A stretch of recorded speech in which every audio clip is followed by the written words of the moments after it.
Welcome to Miles of Books, a book-centric show to listen to on your run from Another Mother Runner and Feisty Media. I'm host Sarah Bowen Shea, and I'm joined today by my fabulous co-host Ellison Weist. Hi, Ellison. Hey, Sarah. Yeah, the laughter is already starting. I know. With a timely soccer joke, timely football joke. Right, footy. Yes. Well, on this episode, we are serving up some summer reads. So let's talk for a second about our feelings about beach reads. Let's be candid and, really vulnerable here. So because, I'm not much typically for beach reads.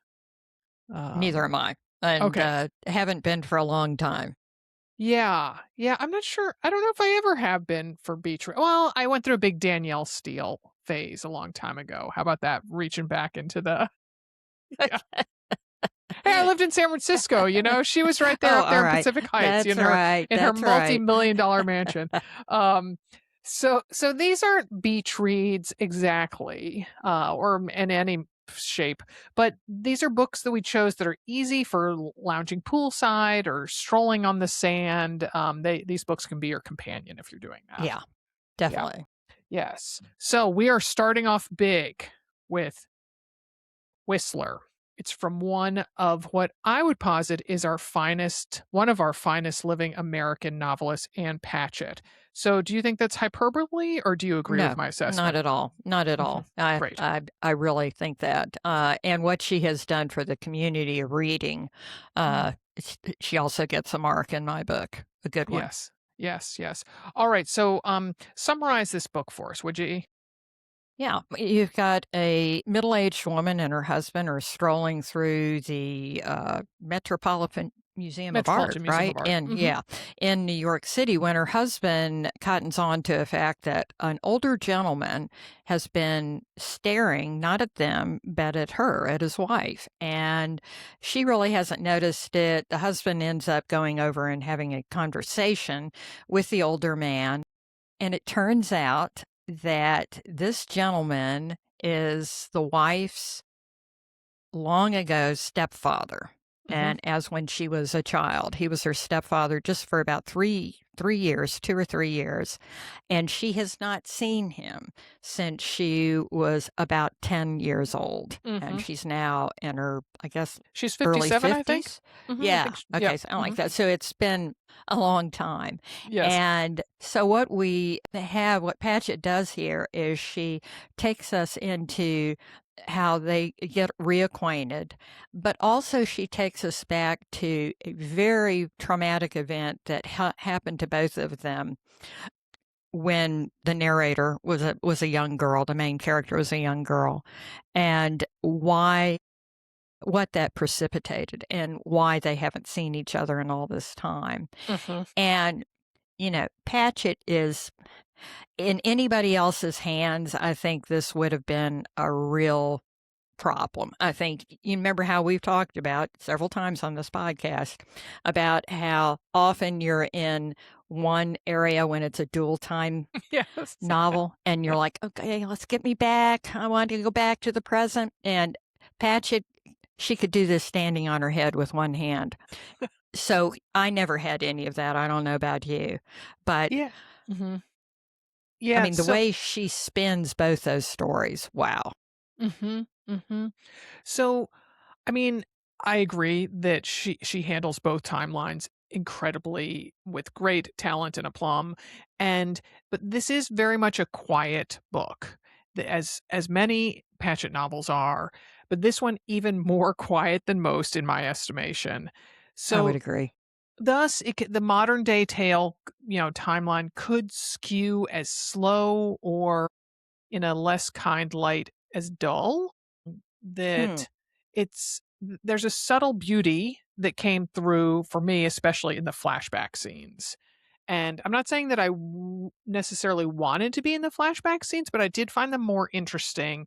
And that's partly because, so the protagonist's name is Daphne, and her husband, Jonathan, is 13 years older than she is.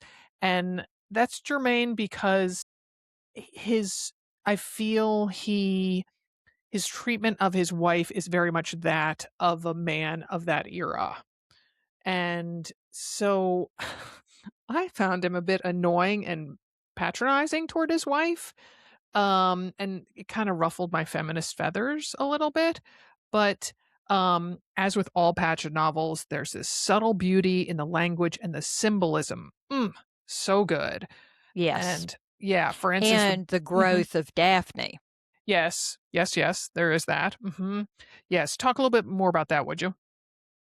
Think that Patchett, again, like you say, subtle, and that's a perfect word. I think what we see through this is Daphne has sort of been in a just, her relationship with her husband has been fine. But with the entry of her stepfather, she kind of goes outside of her comfort zone as Mhm, far as getting to know him more. I think her husband sort of thinks, oh, what a nice coincidence. This is cool. But then sort of wants to maybe leave that alone, leave it at the museum. And she sort of goes farther. She obviously, wants to know more. She wants to spend more time with him. And so she very subtly, but you can see it in the novel happening. She sort of makes things happen and pushes things along that possibly she would not have if mhm, she had run everything past Jonathan. mhm. And then also Jonathan, has a family situation that, requires him to go out of town for several weeks, Right, which I thought was a little too convenient, right, uh, right. but I'm willing to give her that, but that okay, I don't okay, know. yeah. I Yeah, just found I found when she's getting back in touch with her stepfather, who Eddie, we haven't named him yet, Eddie. mhm, I really found that part sort of a nice warm bath. I know you were mm, more anxious to get, but I just thought it was beautiful the way they uh, not only became reacquainted, but were able to slip into an adult version of what mhm, Eddie and Daphne had mm. when he was her stepfather. And That's I just thought that was beautifully rendered. it. Precisely, precisely. Almost to the point, though, of I found it a little hard to believe almost that I just thought Eddie was so dear and witty and thoughtful, and he just seemed really too good to be true. Hmm. Maybe I don't have enough kind, dear, thoughtful people in my life. Kidding. Yeah. Yeah. Yeah, but it But would be interesting to hear what other readers thought about that. Whether yeah. that is like as in my mind it was just like, oh, what a like you say, a dear sweet man, and Mhm, look at how the two of them have been able to make not the same relationship, mhm. obviously, but a different relationship, Yeah. and a sweeter in many ways relationship because they both had more agency in it. Yes, yes, good point. I did feel sorry though them for all those lost years. Yes, and the That reason behind it. Yeah, Mhm, mhm. yeah, the Yeah. reasons. Yeah. So, and going back to the symbolism, you know, um, again, I'll show the cover, and for people who are merely listening, it is a lone horse in a field, and it's saddled up, and it has a bridle in its mouth, and it's looks like an oil painting, and so it's Whistler, and you're like, wait, what? Is this a book about a horse? Like, and so for and every time I pick up the book, I look at the cover and open it up and read, and I think, well, when is this? I'm thinking maybe the horse's name is Whistler. When is Whistler going to show up in this book, and how's Whistler going to show up? And it takes a long time to fully make sense, but I just thought ultimately it was very poignant, very lovely, very unexpectedly makes sense. Yes. Yeah. Hmm. No, Yeah, and that's another reason why I feel she's one of our greatest novelists because precisely. Hmm. Hmm. she and she does that so that it's in the back of your mind. Who is Whistler? Uh-huh. Is that the horse? What's the horse?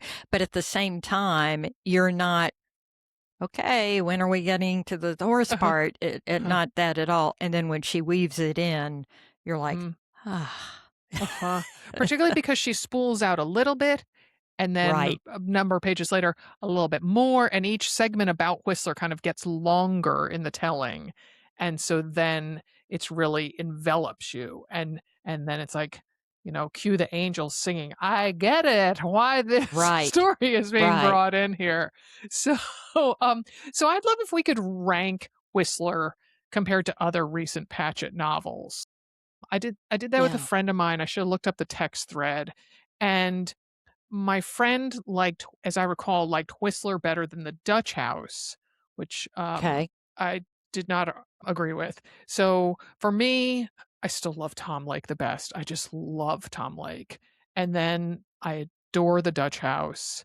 And I mean, who's to say if any of them compare to her? Is Bel Canto her first novel? No, I have a Oh, copy of her first novel. The Patron Saint of Liars came out in right, 1992, and I right. would really encourage people, if you have not read that, go back, if for no other reason, to see how she had that talent, and yet Mm-hmm. to see how she's come with it. Mm, It's mm. beautiful. I just reread it a while ago, and I was Oh, like, "Ah," because wow. my mother, who was also a great reader, Yes. we talked once a week, and one day she said to me, "I just finished the most marvelous book, and you've got to get a copy." That's lovely. That's lovely.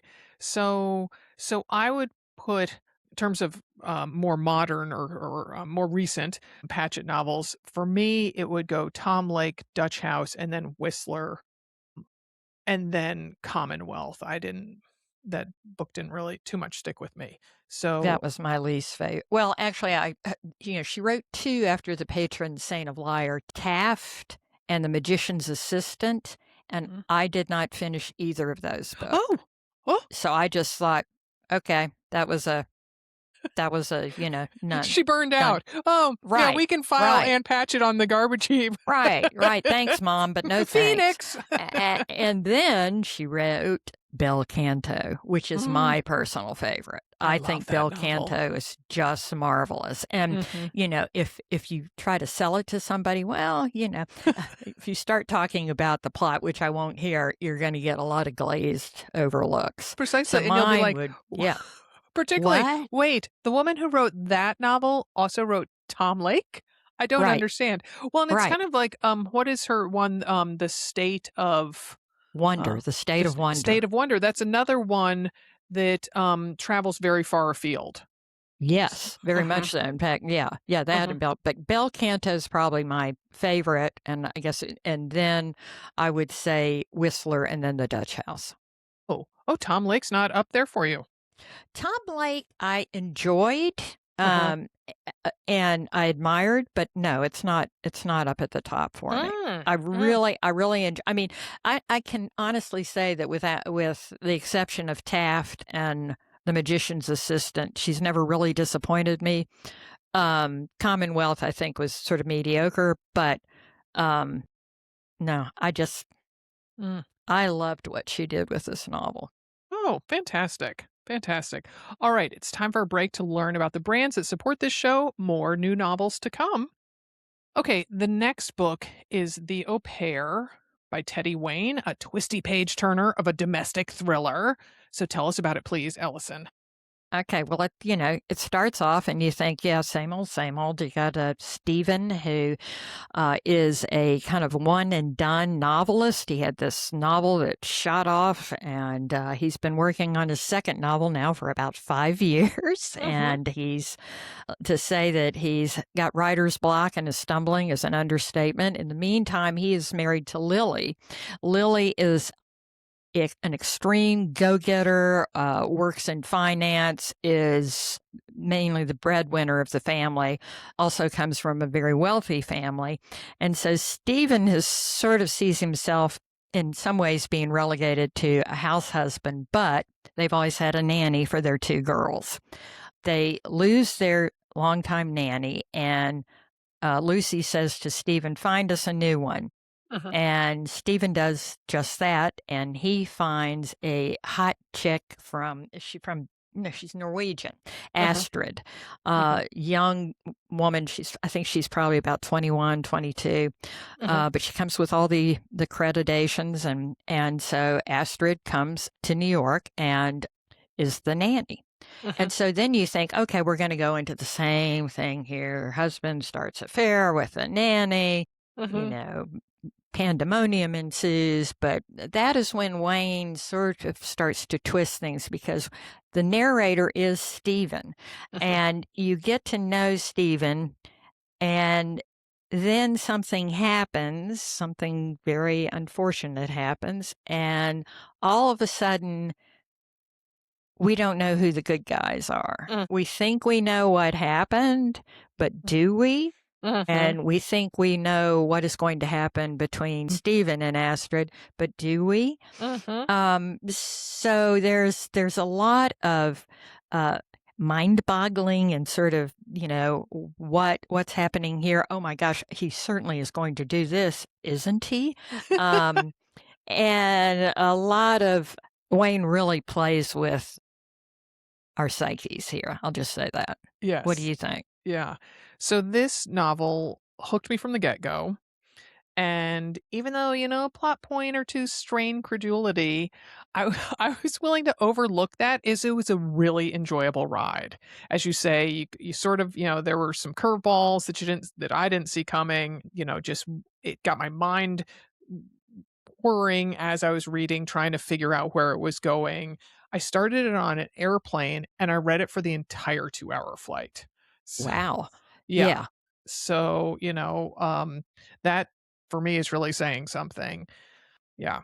Yeah. And as I was reading this, I was thinking that it's, somewhat uncommon to have a male narrator in a thriller. There's so many women, the kind of girl on a Women in train. peril. Mhm, Yeah, yes, women women in in peril. peril Mhm. narrators. Yeah. Yes, yeah. So, sure, Stephen is narrating what happens to him and the 2 women in his life, but he is the main character, and I thought, "Well, maybe I just haven't read enough thrillers, maybe I'm ignorant of male protagonist thrillers," but no, a Google search confirmed my supposition that typically it is a woman who is the, storyteller. Yeah.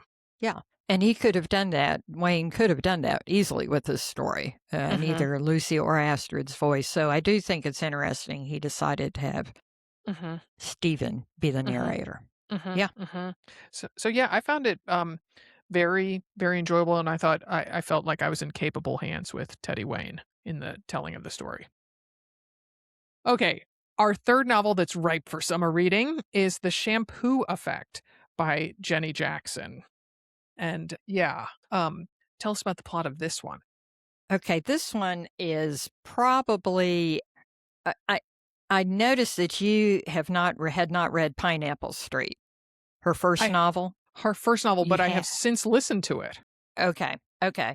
All right. Because there was a lot of press that went out with her first novel because she's a huge bigwig in the publishing industry. Mhm. And I have to say that I went into this second book, The Shampoo Effect, with a little bit of hesitation, Mm. but I thoroughly enjoyed it. So did I.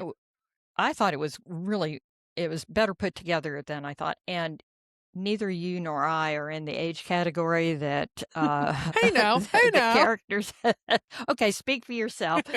So this is about a young woman, Carolyn Lash, who has been in the publishing business and was in publicity, and then really had been writing short stories on her own, was published in the New Yorker, and that emboldened her to try to get one of these, what do you A call them grant, when like a you fellowship. grant?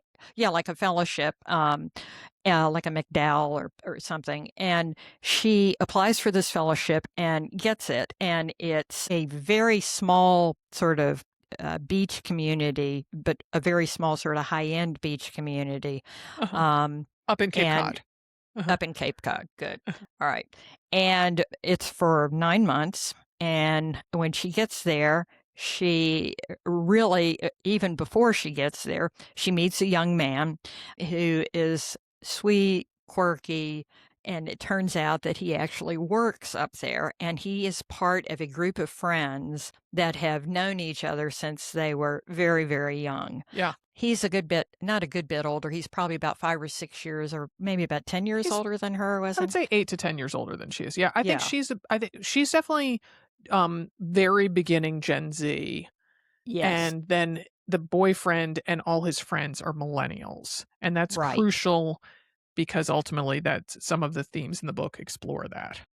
And that's where I was sort of like, because when you start talking gens to me, I'm like, Z, X, I, I know that because my kids are Gen Z. So and yeah, it just to me, and Carol's Gen X, and so I'm sort of like, oh my gosh, just get me back with the boomers. I was writing the notes. I looked it up to make sure I was right in my names of the generations. So I stand firm. Yeah, I almost feel like I need to have something on the refrigerator. Gen Z, so these years, Gen X, Generation so genealogy. Yeah. Somebody's going to take that idea make and it run into a with magnet. it. We want exactly residuals. Right. That's exactly right. At least send me one. But anyway, she becomes very involved with this young man whose name is Van, and Carolyn and Van start a very sweet relationship that moves along right quickly, and he wants to introduce her to this group of friends that he has, and they are pretty close knit, and by that I mean they don't suffer newcomers easily. Yes. So early on in the book, and this is not well, it may be a bit of a spoiler, but Carolyn finds out that Van's old girlfriend is pregnant, and Van admits it to her. He's very open about it. Yeah, that's true. And they had a friends with benefit. He says, we haven't dated in a long time, really, since, high school and college. And this just happened. And I still want to be with you, Carolyn. But, you need to realize that this is happening. And I'm going to try to support her. In Van's defense, he got Bailey, the woman, pregnant before he met Caroline. So that's exactly right. Yes, so he did not step out on Caroline. That's exactly right. The conception predated him meeting Caroline. That's exactly right, doctor. Yes. So, of course, this, leaves you with you can see this is going to go in many directions, and it does, with Carolyn on one hand trying to be the supportive girlfriend, also trying to sort of break into this group of friends, some of whom are more accepting of her than others. And, we get to meet the friends, particularly the women and their spouses or partners. And this speaks again to what you were saying about the difference as far as how, like, who knew that so many of these people smoke? My generation. Gummies. Oh my gosh. Right. Oh my gosh, now we're going to sound like old people. But I just was like, duddies. I'm like, wait, do millennial parents really walk around stoned all the time?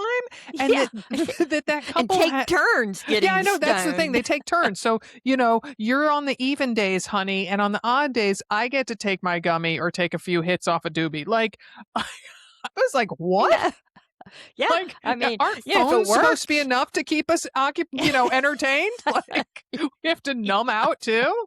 So, yeah, and it's a serious. The way they talk about it, and yet the way they talk about raising children, all of the things that come into that now, the dual parenting, which my generation, we were sort of tip of the iceberg on that, and we didn't have anybody. Most of our mothers, my mother didn't work outside the home.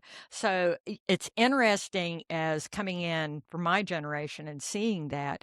And then you think about Carolyn, who is striving to, establish herself as a novelist and sees what's going on with this group of friends and begins to see that, some pretty good material here. Yes.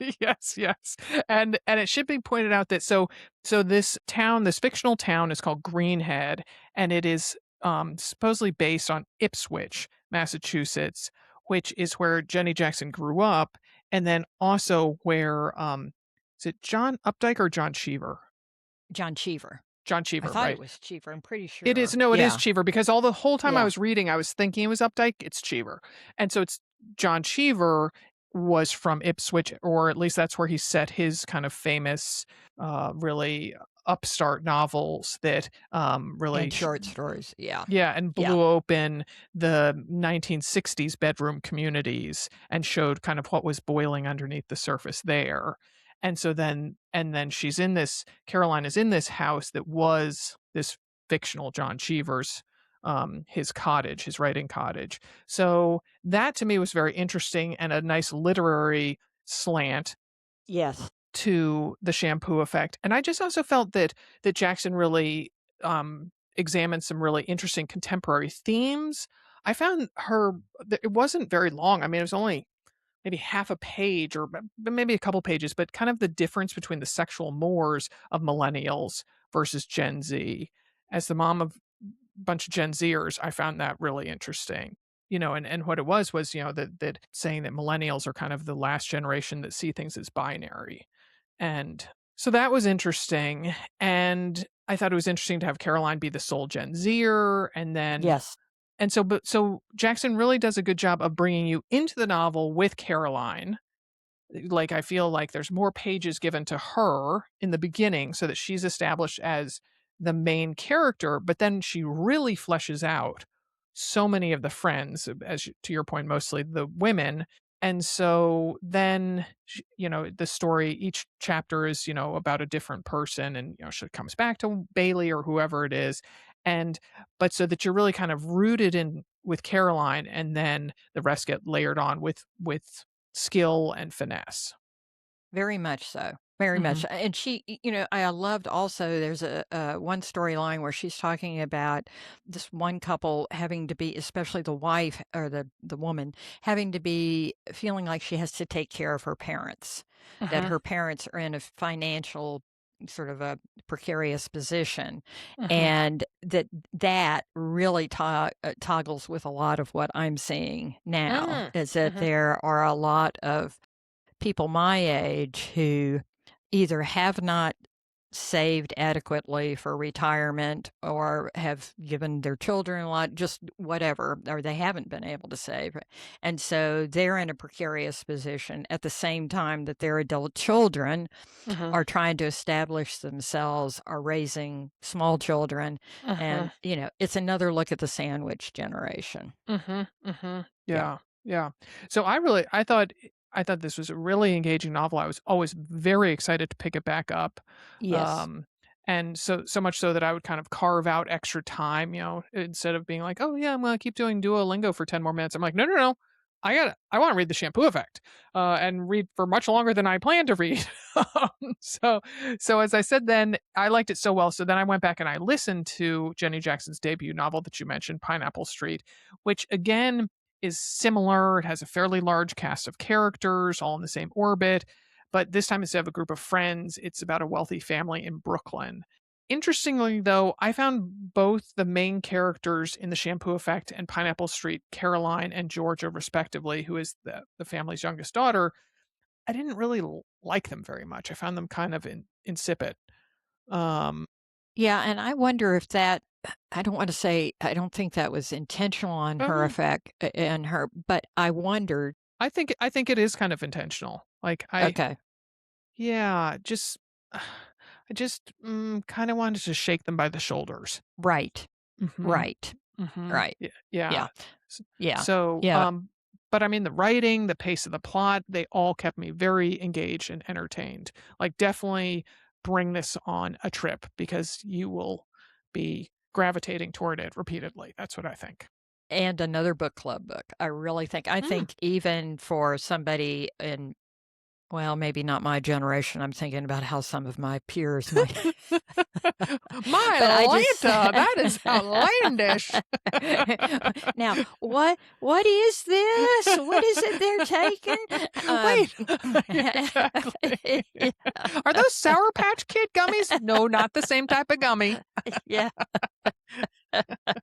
Yeah, but I do think I really like this. And usually, when there's a big debut that comes out, and Pineapple Street was a big debut, usually I find that the second book is sort of pushed, come Mhm, on, let's ride your high and get it out. I did mhm, not have the feeling with the Shampoo effect. mhm, Thought it was mhm. great. Yeah, yeah, yeah, and I'm looking Yeah. forward. I hope Jenny Jackson has many more novels to come after this. If you're listening, Jenny, uh, Yeah. Yeah. Take it from us, hon. yeah, you got a bright future ahead of you. Good. Okay, it's time for another brief break. Okay. So it turns out, Ellison, that both you and I recently we had a little bit longer time to read than usual because we did the cookbook episode two It weeks was ago. great. Check, yeah, Yeah. yeah. Thank you. Oh, it's Yeah. great. Yeah. Good, good. I will tell Sheila. And so you and I had a little bit of extra reading time, so we both turned to graphic novels.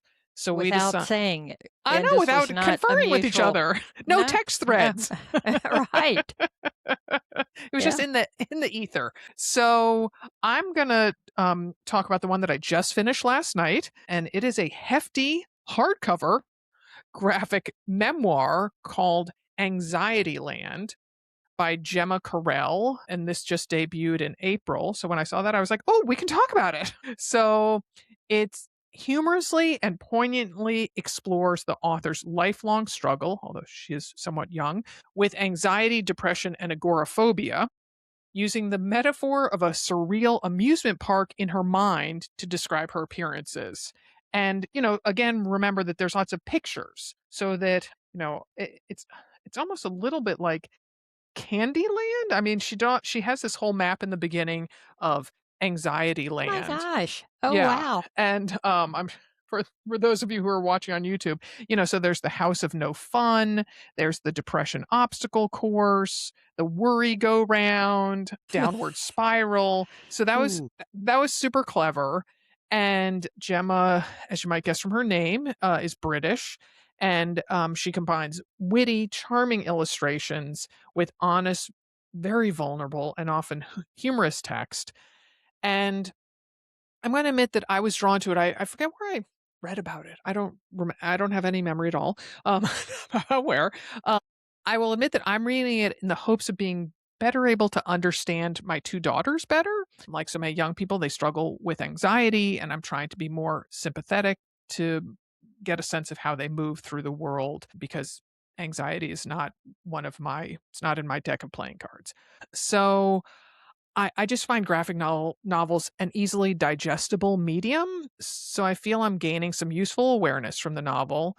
Although I want to be clear, the author struggles far more mightily than my daughters do with her experiences, with anxiety and depression and agoraphobia. I mean, hers, Gemma Correll's are really heightened and they are debilitating at times. So yeah. So the book avoids veering completely into the bleak because of the humor. And I found myself often laughing out loud over this bittersweet memoir. I particularly the part that I cranked through last night, I really, really was enjoying it. So Hmm. yeah, Okay, and so thumbs up. it's quite long. It's yeah. hmm But since it's a graphic novel, it goes more quickly. Goes very Yeah. quickly. Yeah. 'Cause, I mean, there's some graphic novels you can finish. I remember the My Friend Jeffrey, the one about Jeffrey Dahmer. Yeah. Yeah. Let's talk Oh, about you and I another both heavy read that. gosh, Yeah. Yeah, we read that. that is a really, really, really good graphic novel. It is. It's It's creep. I mean, it's obviously, creepy but and it's hard good. to stomach, but I mean, I read that one in an hour while, Yeah. dinner was in the oven. Yeah. So, Yeah. mhm, And you can read. Mine is Charity and Sylvia. mhm, And I know we're on a time crunch, so I just let you know that this is um, about two lesbians who lived in Vermont in the early part of the 19th century, uh, into the mid and later part. And it's by Tillie Walden.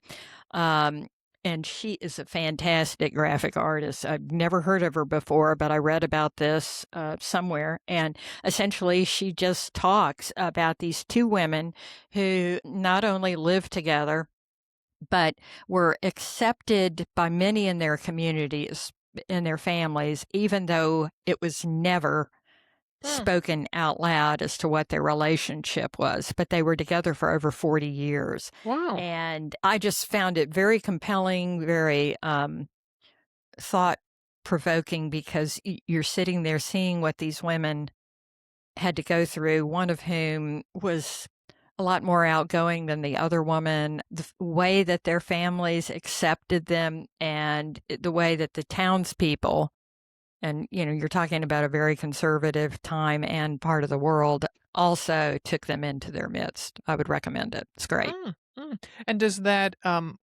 graphic artist, does she have other graphic novels or no? She does. I have not looked up into other ones, but this was really her first sort of biography, take on doing that. But she's had some other stuff. She's very well known in the graphic artist world, which I am not familiar with. No, But I mainly ask because I love when I find either an author who has several graphic novels right, or a series, because again, it can be a bit like eating popcorn. It goes by fast, and you just want more of it. So I like when I can, ooh, here's a whole, rabbit hole I can go down with this right, author or series. exactly. Hmm. Yeah, yeah, Hmm. Hmm. yeah.